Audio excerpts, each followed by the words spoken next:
Hello and welcome to Joe Seeley in Conversation, presented by TD Halifax Jazz Festival and the Halifax Public Libraries in this ongoing series for African Heritage Month.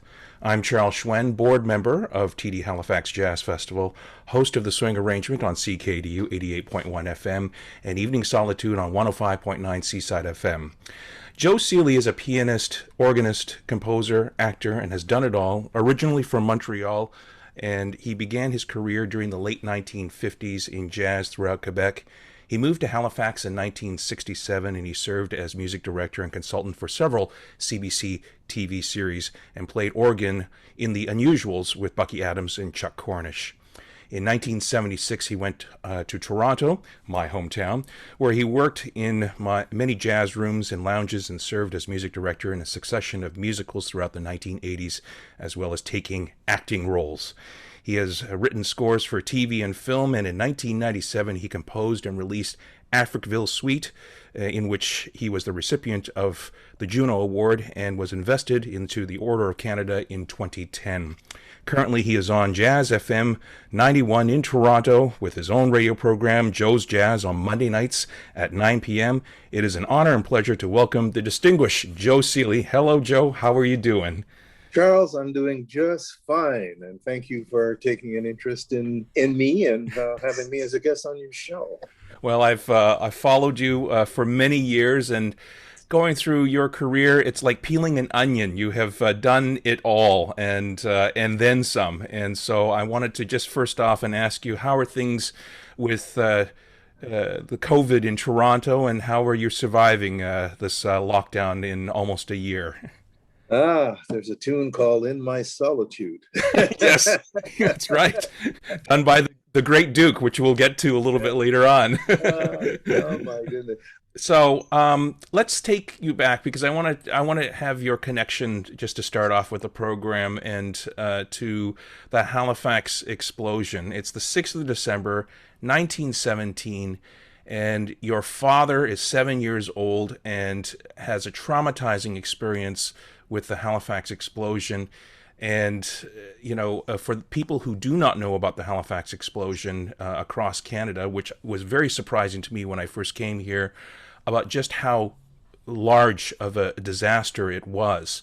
2,000 people killed, 9,000 people injured, including your father. Just take us back there and give us a snapshot of how things were back then. Well, it was a very auspicious day indeed on the 6th of December. The Imo and the Mont Blanc, I think the Mont Blanc, I think, was a munition ship, and my goodness, they collided, in the midst of heavy fog in Halifax Harbor. Well, the explosion was so intense, it basically wiped out the north end of the city of Halifax. Well, I guess because of geography, there was a hill, and Africville was on the other side of the hill. So even though they didn't really they didn't have any property damage, there was a lot of shrapnel that fell, and one of the pieces of shrapnel hit my dad in the head, and of course his head was bleeding. So he made his way to the nearest hospital and was trying to get some medical attention. Of course, he just couldn't get anybody's attention. And then, of course, with his powers of observation, he realized that there were people lined up in a corridor of the hospitals, missing arms and legs, and in far worse condition than he could ever be. So it finally dawned on him that I better just go home and see if somebody can help me there, because this is an unbelievable tragedy that he was witnessing. It was just something I can't even imagine. War times 10, And it's the height of World War One. Halifax has totally demolished every wooden building, and windows shattered. People were blinded by glass. It comes as though a decision that I believe it is your grandfather decides to uproot your family and head over to Montreal. Am I correct in that? That's absolutely correct. Yeah, when Dad was 9, my grandfather Joseph, I should say, oh my goodness, Arthur Arthur Seeley. He was originally from Christchurch, Barbados, emigrated to Halifax and settled in Africville. He married a Loretta Brown, who was the descendant of one of the founders of the community. And in 1919, he decided that, well, you know, I think it's time that we move to a city where there'd be more opportunity. And that's Right. what happened in 1919. So you go to a neighborhood called Little Burgundy, and for those people who don't know, it's the Harlem of the North, is what they would call it. And I guess one of the largest, or the largest piano player legends of all time, Oscar Peterson, hailed from there. Did you know Oscar around that time period? Oh no, not really. I Yeah. mean, basically, when I was 9 years old, we moved to the South Shore of Montreal. My dad, you know, realized that you know, to have some sort of stability, he should buy some property. So my mom and dad bought some property in an area called Ville-Jacques-Cartier, which became amalgamated into Longueuil, which is, you know, the name of the community now. They bought some property, and my dad had put up a cabin. And in the summertime, I used to go there, and just to be out of the downtown city, and there were trees behind it, open fields, and it was just so excited that, you know, when I was about 8 years, I don't want to live in the city anymore. I want to live out here. So, you know, careful what you wish for. Right, right, exactly. So, Dad, you know, said, well, okay. So he set about to build our family home, you know, with the help of some of the carpenters and whatnot from the area. He didn't know anything about building a house. I mean, my dad was a railroad porter, and God bless him, you know, who knows?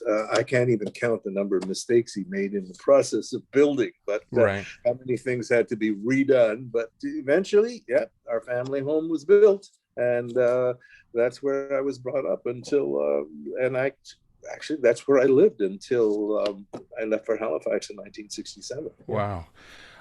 So the 1920s and 30s, you have prohibition in the United States, and then so a lot of people come up to Montreal for cabarets and for drinking and seeing a lot of entertainment, and that's what made, I think, Montreal into sort of the jazz mecca of Canada. It wasn't Toronto; it was Montreal, where it was the city of sin, or Las Vegas, so to speak. So I remember seeing a documentary of Vic Vogel showing, you know, Saint Laurent, and where all of the big jazz bars were. And you must have been a teenager at the time. Did you go and see any of those shows and those big jazz masters at the time? Oh, well, you know, by the time I got on the scene, I was born in 1939. So I, my first experience of being in Montreal was probably when I was 16 or 17 years of age, which would have been 1956. By that time, those places weren't really running anymore. You know, it was mostly smaller clubs. I mean, the big acts like the big band. Well, the big bands did come through, because one of the things that my dad always loved jazz saxophone. So from the time I was 12, he used to take me every year to see jazz at the Philharmonic at the Montreal Forum. Wow. So that was like the three-ring circus of jazz. Wow. It was an amazing experience, you know.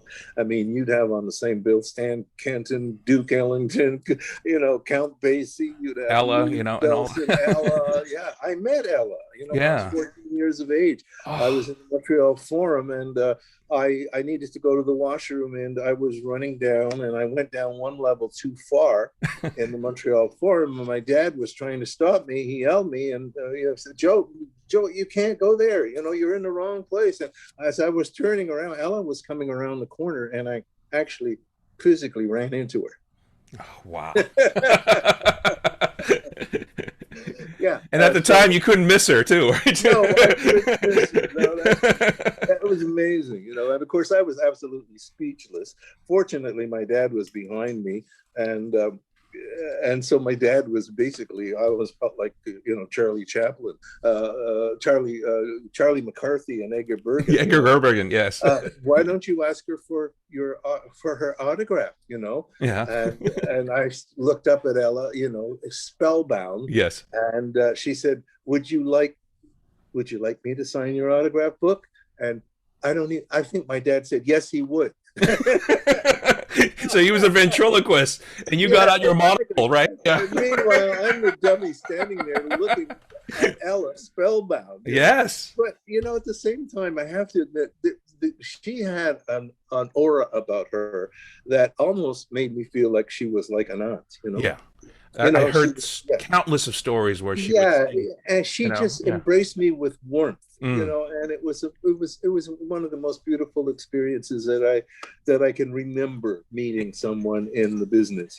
She dedicated her life to all of her children in her extended family. I mean, she spent her entire life doing concerts just to support this cousin and that cousin and that nephew and that niece, and so it's that aura is just legendary for her. Yeah, well, she was the second autograph that I had in my book. The first one was when my dad took me to see a Montreal Royals game around 1949, and Jesse Owens made an appearance. The autograph I had was Jesse Owens, at a Montreal Royals game. So tell me, I've read somewhere that you were trying to find, I guess, your vocation, and you were sort of milling about and decided that you would enlist in the Royal Navy for a little bit of discipline. Tell me about your experience there. And I guess we know you as a piano player, a keyboardist, an actor, but we don't quite know you as in the field of medicine. So tell us a little bit about that. Well, okay. I like you had mentioned, I realized, I had been gigging around Quebec, working all over the place, like Lac Saint Jean, that whole Dalbo, Mistassini, Chicout, everywhere, northern Quebec, and working with musicians. A lot of them were expatriate New Yorkers, like Buddy Jordan and B.T. Lundy, saxophone player, and guys and eventually Vernon Isaac, who was from Oklahoma City. I worked with him, and it was fine, except these gigs were all in Drummondville and places like that, and I realized that these guys were in their 40s, maybe 50s, and I'm thinking, I don't really want to be doing this when I get to be their age, Yes. Okay. In the meantime, I had been attending Sir George Williams, which is now Concordia, and, with limited success because I was in and out gigging and things like that. So I came to the conclusion that I really needed some discipline in my life, and I didn't feel I was capable of doing it on my own. So I put myself in a situation when you're in the military, discipline is, it's pretty mandatory. Yes. However, I was 19 when I went in, so I was a little older than a lot of the recruits. And, for one thing, I had bar privileges because you had to be 19 to be able to drink, Yes. So that was kind of fun. And, but also I'd been around quite a lot, and I really, one of the stipulations I made, I said, I don't want to be in the musical branch. I want to be in the medical branch, because Dad was always concerned about me being a musician. He had been a porter all his life, and stability was very important. And generally, parents wanted to be more successful than for their kids, exactly. right? Yeah, exactly. And so Dad always said, if it were up to me, I would rather you be a minister or a doctor, because both of them work all the time. Well, I knew at this point that I wasn't going to be a minister. No way. So, and a doctor, well, I didn't know if I want to make that commitment, but I figured if I went into the medical branch of the Navy, I could come out with technician papers, either a lab technician or an X-ray technician, which would be good because would mean that I could work anywhere in the world. Interchangeable. But the problem was I signed up for 3 years, which was one of the reasons that I did it in the first place, because they had a new 3-year recruitment program. Then once I got in and went through all the phases, including going to school in Victoria, BC, medical school, when I got to a certain stage, there was no way they were going to train me to do anything else until I signed on for another 5 years. Well, that was the writing on the wall. So after I got back from Victoria, HMCS Naden, I was involved with the jazz society in Halifax, and it was decided that we had some money in the till, and one of the members was from Halifax, Skip Beckwith. Oh. And he was going to Berkeley at the time. So I didn't know Skip at all, you know. So they said, well, we'll call him up and we'll see if he can bring some musicians to Halifax. This would be in 1961, I think. Yeah, 60 or 61, late 60 or early 61. I can't remember. Anyway, so they phoned up Skip and he said, okay, we have some money. We can pay these guys and we can also put them up and they can play at our jazz club. So Skip, you know, about 6 weeks later, Skip shows up and he has in tow Gary Burton, Butch Axsmith on drums, and Steve Marcus on tenor sax. Well, Steve Marcus went with the Buddy Rich Band. Buddy Rich Band, yes. Yeah. Yeah. And Butch Axsmith took over Warren Covington's band. Oh, that's right, with Tommy Dorsey, yeah. Yeah. And I need not even mention the things that, you know, Gary Burton has done. Exactly. So, you know, because I played a little piano, I got to sit in on a couple of tunes and whatnot. So at the end of the experience, I said, Skip, does everyone play like that down there? And Skip said, oh, yeah, pretty well, you know. Wow. That's when I found out that Skip didn't always tell the truth. Yeah. So anyway, make a long story short, I thought, look, I'm not staying in the Navy. And there's no sense in me staying any longer than I need to, because I know I'm not signing on again. So I actually went to my divisional officer and said, look, the first thing I did, I went back to Montreal and I wrote the entrance exam to Berkeley College of Music. I got accepted. So armed with that, I went to my divisional officer. And the great thing was, being in the medical branch, all my divisional officers were doctors. So you could always lay psych trips on them. It never failed. You know, so I said, look, I love being in Her Majesty's service, but, you know, I was a musician before and I really found my calling and I'm registered at a college of music and this is going to be my life. I was granted a release within 6 weeks. So President Kennedy becomes president of the United States, and then he starts dealing with the Cuban Missile Crisis, and you get off scot-free. That's right, because mine was one of the last releases granted for the next year because of the Cuban Missile Crisis. Right. But since mine had already been granted, I was free to go. So I got back to Montreal around April and did my gigs all summer. And in the fall, drove off to Boston to start my stint at Berklee College of Music. So timing was everything, you know. Oh, that's wonderful. So let's skip. So we moved to 1967. It's the 100th birthday of Canada. You moved to Halifax. What made you decide to come to Halifax during that year? Well, I had been touring with a band called Billy Martin, who you know, was quite well known around the province and in New York and whatnot. And I was in Quebec City in 1966, working at the Shamrock Hotel. And Shamrock Club, bar, whatever.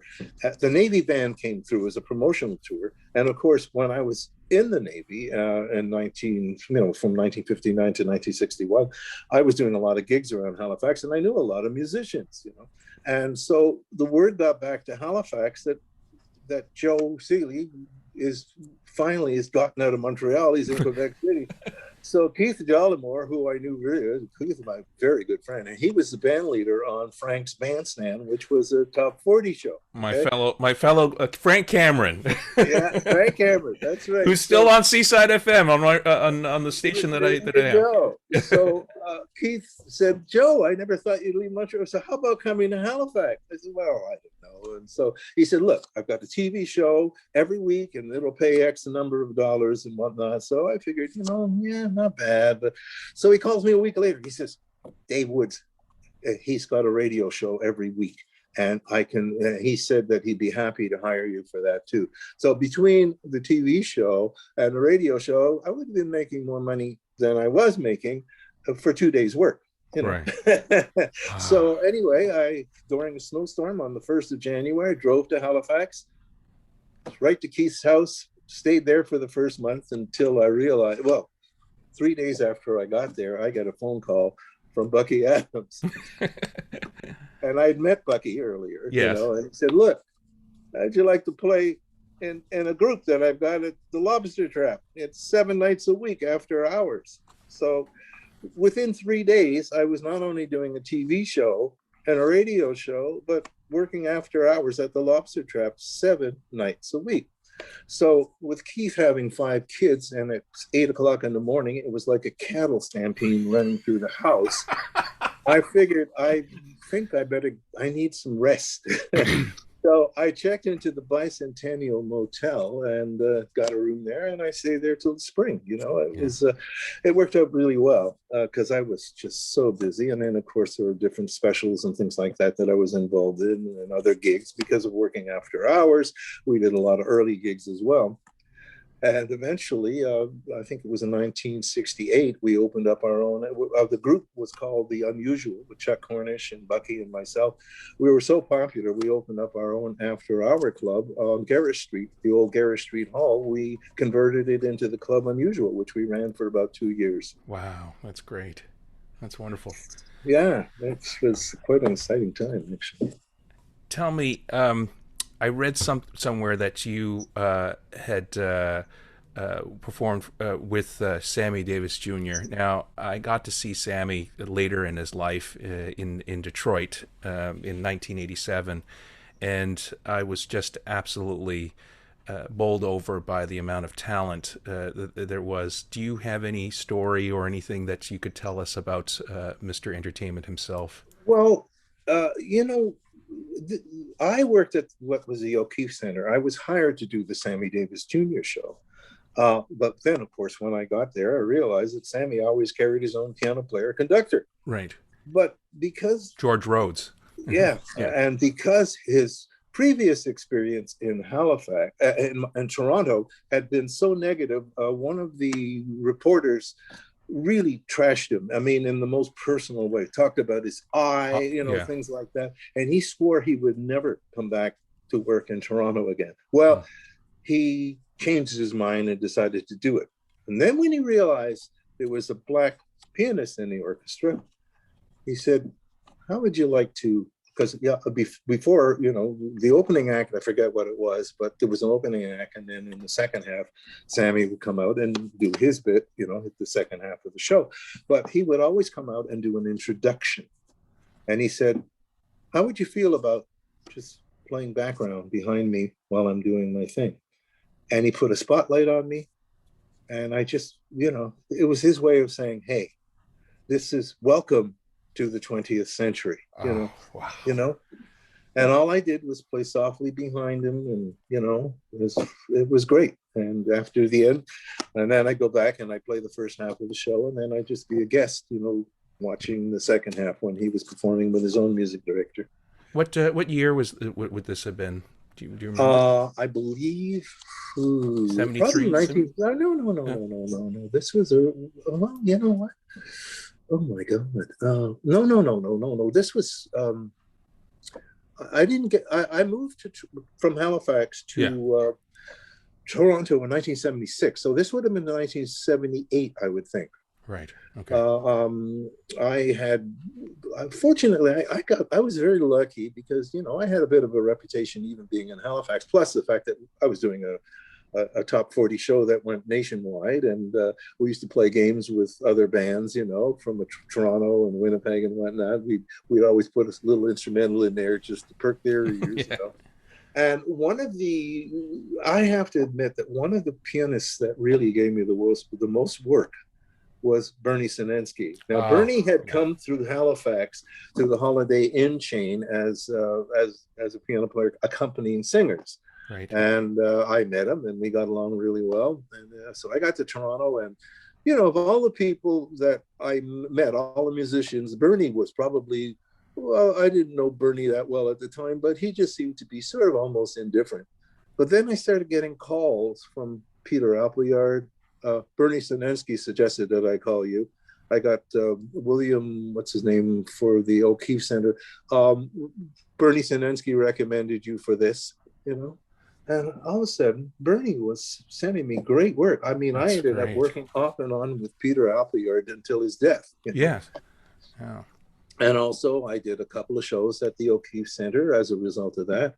And so it was obviously a very good move on my part. Also, my wife at the time, because I'd gotten married in Halifax to a very talented lady by the name of Judy Cooper Seeley. She was a hairdresser. She was doing hair when we first moved on the Peter Sanski show, which was filmed about 2 blocks from where we were living at the time off Yonge Street. I see. And during that time, John Candy was in the chair, and they hit it off really well. And John said, "Why don't you come and do our show?" And so that's it, And as a result, my wife became specializing in special effects hair. She ended up doing the SCTV series. She ended up doing Codco out of Newfoundland. Yes, I remember Codco. And yes, she also ended up doing Kids in the Hall, where she would create special effect. There's a lot of crazy hair on all 3 of those TV series. Yeah, exactly. As a matter of fact, she ended up, doing a lot of movies. She did a bunch of Christopher Guest movies. Mm-hmm. She worked a lot out of LA. She had an LA agent, and when Martin Short had been her client as well, when he did his CBS nightly show out of Los Angeles, he recruited Judy to come in, and and so she did that whole series with him, and she did a lot of work with him after that. As a matter of fact, Judy passed away in 2018, and in January we had a special evening of celebration of her life, and Martin Short actually flew in from Dallas to be there. Oh, wow. And a number of the SCTV people were there as well. Wow. Yeah. Joe, I want to get to the Africville Suite. It's 1997, and you created this wonderful suite of music. And one of the things I think that strikes me is that as technology improves over the years, digital accessibility becomes better, but the problem is that you don't get the wonderful, satisfactory feeling of opening a CD or a vinyl and reading liner notes. And the stories, I think, are just as important as the music itself in this album. And so, tell me a little bit about the concept of it and how you came about the Africville Suite. Well, my dad died in 1992, and as a tribute to him, I wrote a piece called Africville, because my dad was born there, and after when he all through his working time, and as far as I could remember, he always said, "When I retire, I'd really like to go back to Halifax and be in Africville." But of course, as we know, by 1970, Africville no longer existed. But in his heart, that's where his heart was. And he never did. I mean, he went back to visit, of course. He had aunts and cousins and things like that. And I even visited Africville with him when I was about 16 years of age. So I wrote this piece called Africville, and it was basically a small suite, you might say. It had 3 movements to it. And at that time, I was performing with Paul Novotny, who was my music and business partner, et cetera, et cetera. We performed at St. Mary's University. We did a concert, and I played Africville, the piece. And after the end of the concert, I was approached immediately by Susan Hunter, who was the artistic director of the Halifax Jazz Festival. And she said, "Look, if you write more music of this nature, I'd be happy to feature it in next year or whenever you're ready in the next festival." And then I was also approached by Irvin Carvery, who was the president of the Africville Genealogy Society. He said, "You got to write more." I said, "Well, Irvin, you got to realize that this suite was it. It was the beginning of the community, the development of the community, and the demise at the end. That's it. No, you got to write more. Beginning, middle, and end. Yeah, beginning, middle. That was it. So anyway, because of the verbal pressure I was getting, I said, "Well, okay, all right, sure, yeah, I will." So then back to Toronto. 6 months later, my wife says, "By the way, what are you doing about that music you promised you would write?" I said, "What music?" "Well, remember when you did the concert and they asked you to write some more music and you said you would?" Oh God, you know, I, It I was had, an exit. It was an exit move on your part, just to yeah, get rid of that's them. right. I just need to get out of here now. I'll say anything, just let me loose. So, wow. So then I realized that, I don't think it's really fair if I did say that, and I'm sure I did, to just totally ignore it. So then I had to say, well, okay, how am I going to write more? I mean, it's not like Africa was a community in Africa. I could have, I would have had There's no cultural. history, There's and no yeah, yeah, history. yeah, I yeah, mean, it's on the edge of Halifax. They yeah, listened to Hank Snow, Duke Ellington, yeah, everything. I mean, it was Halifax North. yeah. So doing research, in my research, pardon me, I've just got a little drip. In my research, through the format publishing book, The Spirit of Africville and whatnot, I realized the history of Africville. My, there's a lot of stories there. So I decided to write my suite of music based on locations, personalities, and events. Now, of course, I found out that Duke Ellington had an association with his second, like his manager, Mildred Dixon, and I always refer to her as his second wife, was from Africville. And on at least one occasion, Duke came to Africville with Mildred to meet the relatives and do that. So, hey, Duke Ellington and Africville, wow, there's a story. So I wrote a piece called Duke's in Town. Joe Louis had an association with Africville. During after his boxing career, he needed to make He had money. IRS problems, didn't he? Yeah, oh yeah, Yeah, yeah. yeah, Especially with management, that can yeah. be like you've heard those stories. So he was broke and he owed the tax department money, so became a celebrity referee. They booked him in Toronto, in Halifax. Put him in the Lord Nelson. He looks around. He doesn't see anyone of color but him. And of course, Joe was very sensitive about things like that. But he also remembered his boxing history that George Dixon was the featherweight, lightweight champion of the world from 1896 to 1900 from Africville. So he talked to the promoter and said, look, are the Dixons still in Africville? Yes. Would you mind asking them if they would be willing to have a house guest, for my stay in Halifax? Phoned up, they'd be delighted. So he stayed with the Dixon family in Africville for the rest of his stay in Halifax. And, I mean, we all know the community itself was very marginalized. And, the fact that he stayed there was such an inspiration to some young people. The first black hockey team came out of Africville the next year, and they basically gave themselves Joe Louis's nickname, the Brown Bomber. So that was one of my pieces, the Brown Bomber. Right, right. And I wrote another piece was The Road, which was the road when you left the north end of Halifax, which down, the unpaved road into the community. The caterpillar tree, the Reverend Deacon Jones planted a green fence post, which grew into a tree.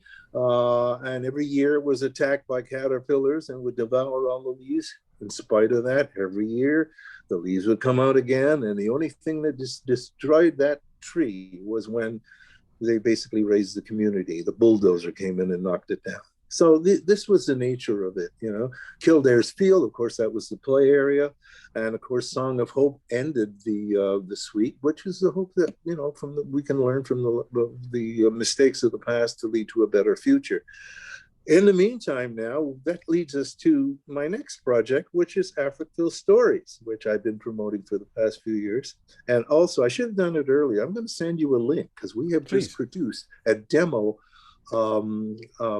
basically almost an EPK of 4 of the pieces from the Africville Suite. Basically, it's a video. A lot of work went into it, and it's available online either through our website at Triplet Records. You can go right to our YouTube channel and see them, or I'll send you a direct link to it. And it turned out really well. The editing, Jeff Tremblay did the editing. Paul, my business music partner, did the music editing, and it's quite special. It really is special. So tell us how different you worked a lot of them. I noticed that you had some lyrics put onto some of the music too. Yeah, Yep. Yeah, absolutely. Trains Coming Now has lyrics. I was Oh, wow. involved with another project with Robin Brion and Andrew Moody, who is a director, and we were commissioned to write a school presentation based on Africville Suite, and Andrew Moody did some wonderful lyrics and whole concept for the tune, which we have adopted. And when you look at the video, you'll see the result of it. So that had the lyrics that we didn't have lyrics before. Song of Hope at the end is now called River of Dreams, because I once again approached Dan Hill and asked if he would write the lyrics for that, which he graciously did. And as usual, they're brilliant. He's a brilliant lyricist. And so that's it. So the CD has the opening. And first of all, it starts off with the DVD. The video starts off with the two poems by David Woods, and then it goes right into Deep Down Inside, and then it goes from there to the Train's Coming, and then to River of Dreams. And then we, to roll under credit roll, we put Brown Bomber on, which we do as an instrumental. And I'm so elated with the results of it. I really am. But like I said, I'll send you a link. I think you'll be impressed. Please do.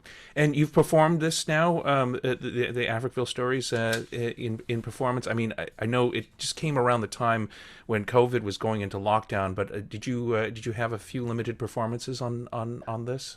Yeah, in February, fortunately, we had 3 performances in Ontario, in Kingston, Ontario, at the Grand Theatre. The Rose Theatre in Brampton, and also the Performing Arts Center in St. Catharines. We did three wonderful concerts, and wow, who knows when we'll get to do it again. Yes. It's well, let's hope that things open up and we get to see it out here in Halifax. Yes, well, we did do it. I did a tour with Jackie maybe 4 or 5 years ago, where we actually performed it in Halifax. We did it at someplace on Quinpool Road, an academy of some sort. We performed it there. Yeah. Yes. Yeah. So yeah. I can't remember some of the names of the places, but we did it, it was a maritime tour, because we did in Charlottetown at the Confederation Center. We did it in St. John, and we also did it in Fredericton at their playhouse too. But I'd love to do it again. Yeah, that's great. Well, Joe, thank you very much for taking time out of your busy schedule for doing that. Joe Seeley, you can hear him on Joe's Jazz at 9 p.m. on Monday evenings on jazz.fm 91. And Joe, any other things that you'd like to mention to us in the coming up in the future that we might hear about? Well, one of the things is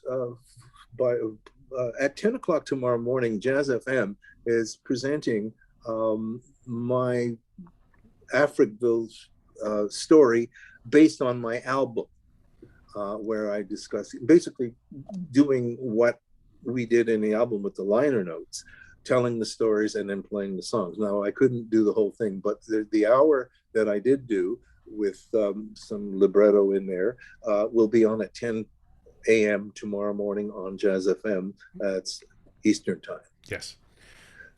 So that's about it. I've been offered a few things, but until they come to fruition, I think I'd rather not speak about them now. Yes, okay. I don't want to jinx anything. But, we all hope that we can survive this pandemic and get back to some live performance, because I really miss it.